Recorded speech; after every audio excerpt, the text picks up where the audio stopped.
It's so stupid. And my mom even got so furious. She's like, listen, go print it and I will sign it. Just write one page and print the whole thing and I will sign for you because it's such a waste of time. But we were literally just writing every day. We're not learning anything. We're just every day like writing 200 times. And then you get a technique where you take 3 pens and you write together. Because it's faster. Oh my God. Kolfogel here, and today I am with, how do I say your name properly? Krystyna Jensen, but in Taiwan everybody calls me Tina.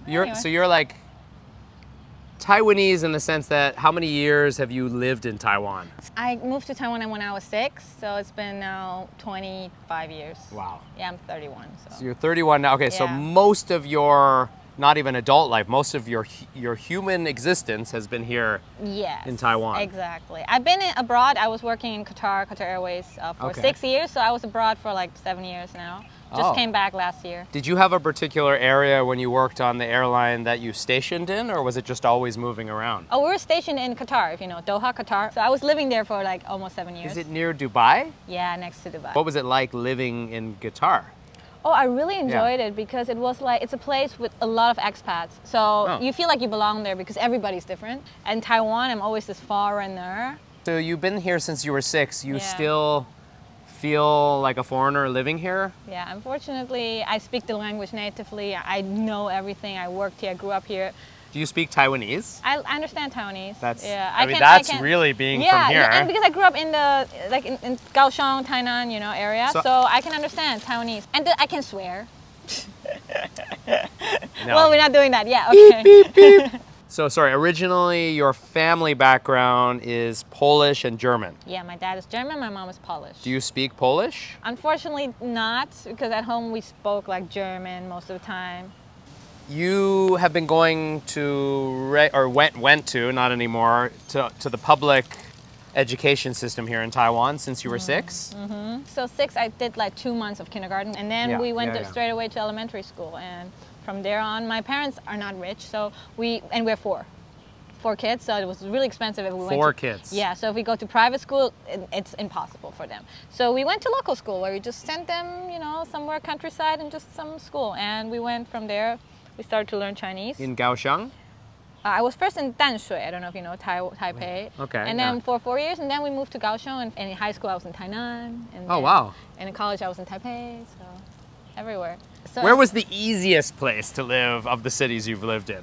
I think it was in elementary school. It was easy. So that was where? That Taipei? Was in Kaohsiung. That was in Kaohsiung. Renwu. It was like a countryside. It's next to Renwu, so that's close to where I live. Yeah, yes. like, that's like low-key, small town. Yeah, I loved it. It was simple. You go to school, you play in the field. Back then we had like rice fields and we would go inside. That sounds like a normal childhood almost. I loved it, yeah, but now there are no more. It's all houses and it's all gone, you know. And then junior high, I hated school. I was rebelled. I can relate. Yeah, but then in high school, I went in Tainan and I went to a dance school, which was one of the best schools. And that's when I took studying seriously. Cool. Ballet? Ballet. It was a professional dance 舞蹈班, you know, like a really good school. Because I don't like to study. My grades suck. I cannot sit.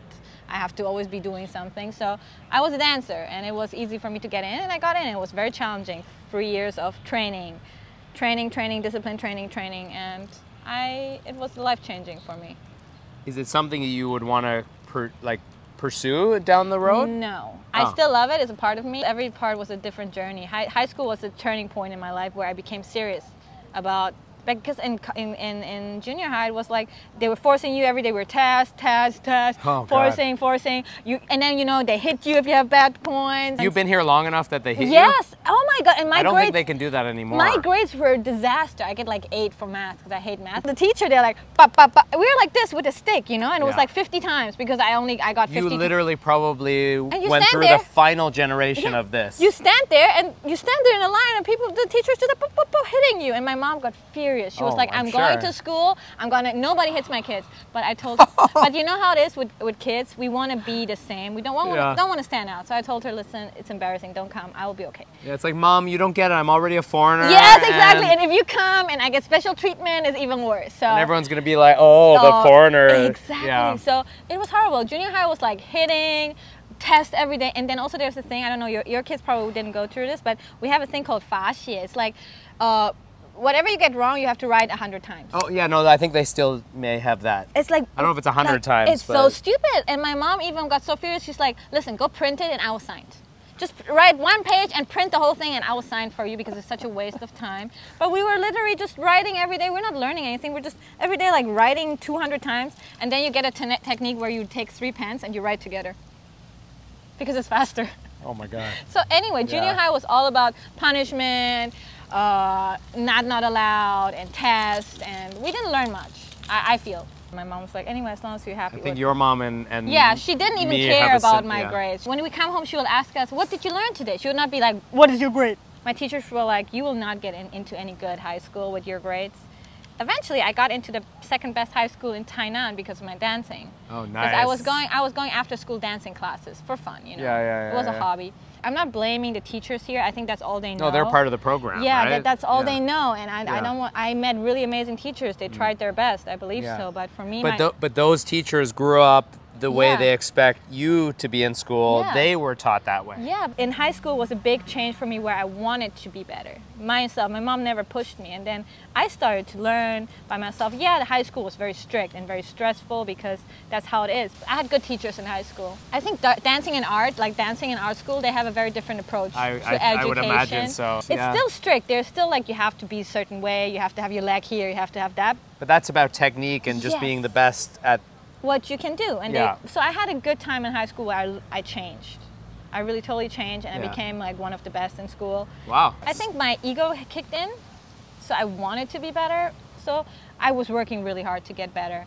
And then in college, I went to also a very good college in dance. But it was funny because what happened in Taipei in college was, first year was fine. Second year, I went back to Germany for vacation and I came back culture shock.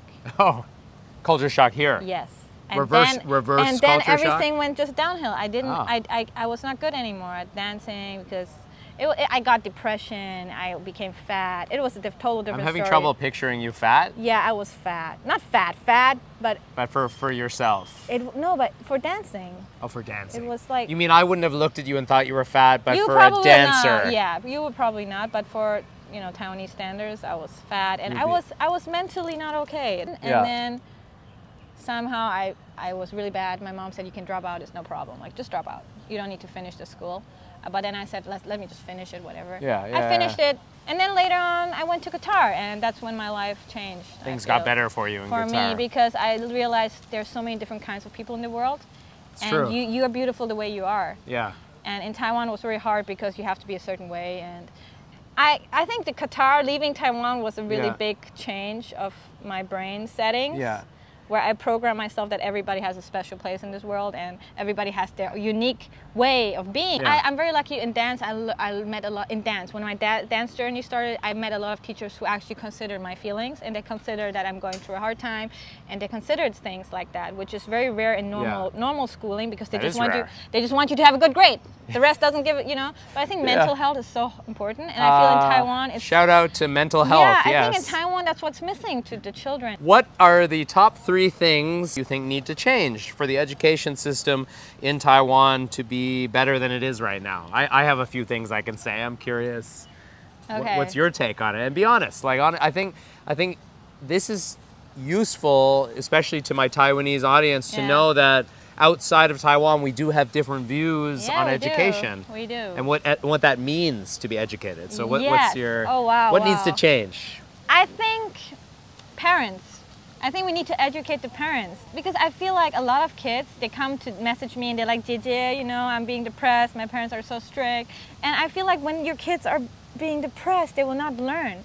No. And I don't remember anything I learned in junior high because it was just like your grades, nothing I remember. And then you go to Bushiban and like, parents, give your kids a break. Let them just be human beings. And you know how you learn? You learn by playing. You learn by doing. It's not by memorizing things. No. And you should trust your kids that they will be okay, not control them the way you want them to be.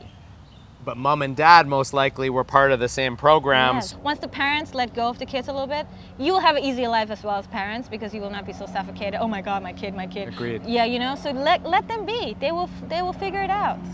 Let them be. Don't be like, oh my God, you have to go to medical school. You have to.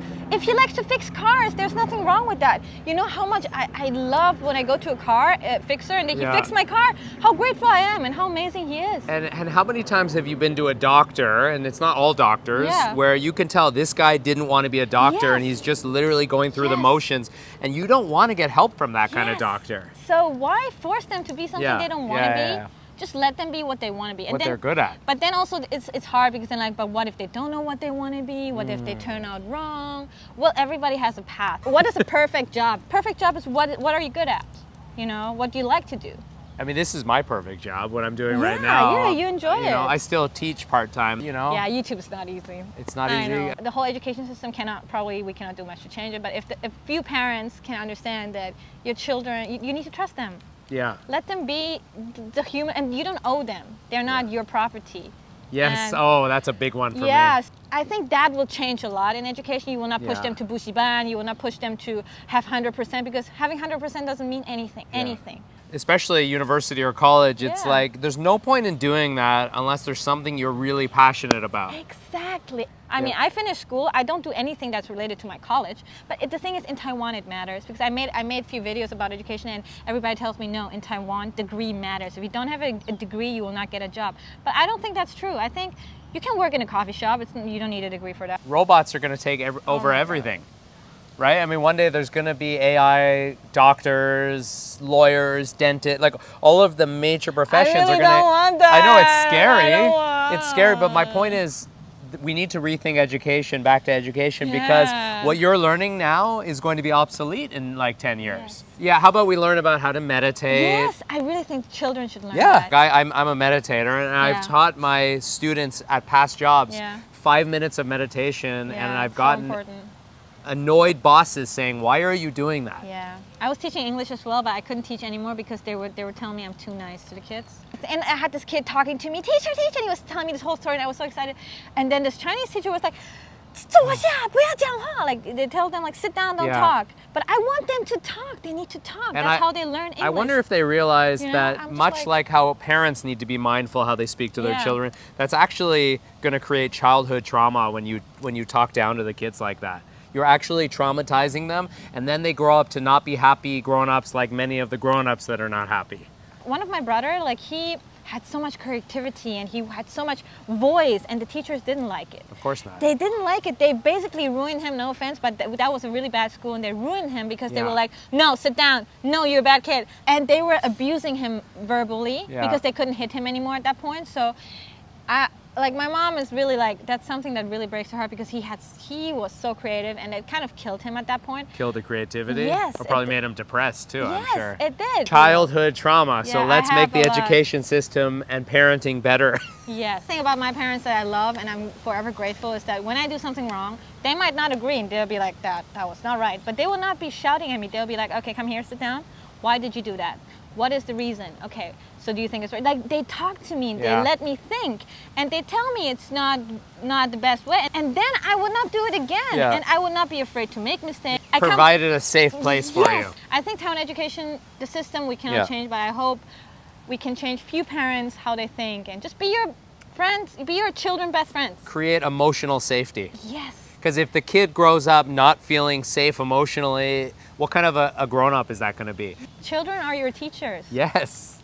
So don't think you're better than them at all. I hope that there are comments of parents that are like what we're talking about. For sure, for sure. I'm sure there are. I think the newer generation, younger generation, they are. Like I feel like being friends with your kids is so important. I'm trying. Yeah, I know. But there's that fine line of like parenting kids. and being friends. I don't have kids, so I cannot say. But well, where I struggle is that discipline is not that important to me. Okay. And I struggle because sometimes it's necessary, like otherwise their room literally is messy for like 2 months if I don't say anything. Okay. But so it's like this struggle of like, how do I get them to do things that are good for them? Like having a clean space means your mind can be more clear. Yeah, true. Then I end up fighting with them when I don't want to be that version of myself with them. Yeah, okay. It's a struggle. Yeah, it is. But how do you do it like now they go to school in Taiwan and you are... Is there like a struggle for you? It kind of sucks for me because everything's in Chinese. I can't help them usually unless it's English. And my wife even finds, like, she's like, I can't believe they're learning this in math in grade 6. Oh my God, yes. Like, what are you learning? Like why X, is... Y, Z in grade, yeah. And yes. I'm like, I don't even know how that works anymore. And yeah. they learn so much. I don't know what you think about Bushiban, but they learn so much. And then they go from 7 till 5 to school. I think Bushiban is okay. It's okay, okay. If you're going to learn English and you don't really get much English in the regular education, and you're going once a week or twice a week. For fun. For fun. Like, it's nice. But not be part of a program where every kid is like a cookie cutter kind of mentality of they must go because everyone else is going, because then you're a follower. Because that was my case when I was younger. Yeah. All my friends were going, so I was like so bored. Mom, I don't have friends. All my friends are, Bushiban. So I wanted to go. So she sent me for 1 month. Basically, I go there to just see my friends. So after that, I didn't go anymore. It's too expensive, and it's just a waste of everybody's time. What changes do you hope to see in Taiwan? How about you tell me 3 things you'd like to see change, and I'll tell you. Okay, I'll go first. Yeah. Okay, I would like to see the education system change. I would like them to value art and creativity more and implement the meditation into the education system. I would like to see more individualism happening here, that everyone doesn't have to think the same way. Because when everyone thinks the same way, if that thing that everyone is thinking about is potentially wrong, then you have an entire culture that is seeing things badly. So I think critical thinking. I would like to see more critical thinking, which means the education system needs to change in order to provide a space to help and nurture people to think more critically. Yes. So that's important to me. I think a lot of teachers are already doing their best, but I really hope that education can, like he said. The teachers have to follow the standards of what the parents expect. That's the thing, that's why I'm saying we have to educate the parents. I just feel like one sad thing, not sad, okay, let's not be sad, let's be positive. let's be positive. I think I really want I wish for Taiwanese kids to be able to think for themselves. And have time to play. And have time to play, have time to be just kids, you know? They are 12, they don't need to figure out what they're gonna do in the future. So you as a parent, you probably don't know what you're doing. So cut them some slack, seriously. Yeah, I mean, how many of you watching this episode now, be honest with yourself, don't like your job and wish that you had had more opportunity as a child to find out what that thing was you loved, so that you could be doing that right now, and then think about your children now and let them have that opportunity. Yeah. I think one thing I wish for Taiwan the most is that people be brave. I think they're not brave. They're not brave enough to be different. There are so many, you're 30, you should get married, why you don't have a job, why you don't have a stable job, why are you doing this? Like, just don't listen to that and be brave. You don't have to get married. Exactly, be brave, be you, be okay with being different. It's most of the people, they're afraid, but a lot of people are just like, I don't want to be different. Like me, I speak my mind. I try. Yeah, you're awesome how you're able to speak your mind. It's not easy, and I get attacked all the time. But I think I want to show them that it's okay to have a different opinion. Yeah. Because so many people get offended with what I say is because there's something that triggers them. Yes. So I feel like I really, really wish people can be brave to be who they want to be. Yeah. And get out of this social box and the box that the society put you in. Taiwan is a place very comfortable. It's very, very easy, comfortable. and easy even as a foreigner to get comfortable. Everybody just wants to stay in their comfort zone. Yeah. If that's what you want in life, that's great. If you're happy and satisfied in your heart, that's totally fine. Be you. But if you're not happy, there's something wrong. And just be brave to be different, I guess. I like that. Actually, I feel like that's a nice way to end the video. Be brave. Yeah, I think so. Is there anything that inspires you? Like before we finish the video, is there anything that personally, a book you've read, a person, a thing, like what inspires you in your life? My mom. My mom is my biggest inspiration. She's very spiritual. That's awesome. Yeah, she's my best friend. But recently I'm reading this book, I don't know if you know Eckhart Tolle, The New Earth. I don't know if you read it. That's a great book. Which that was my greatest book that inspired me as well, The New Earth. All right, well, with that said, it's been lovely chatting with you and hearing your truth. And talking about education, which is something I wanted to do, but I wanted to do it with someone who's actually been through. All right, with that said, it was lovely chatting with you. Nice chatting with you too. You're gonna come over, we're gonna have dinner, you're gonna meet my wife and my kids. Yeah, you can be I'd love to meet your wife. JJ. That would be amazing. Yeah, I'll be JJ. All right, well, with that said, I hope you have a wonderful morning, afternoon, or evening, wherever you are. Be kind to your neighbor. That means the people that are around you, and I will see you in the next one.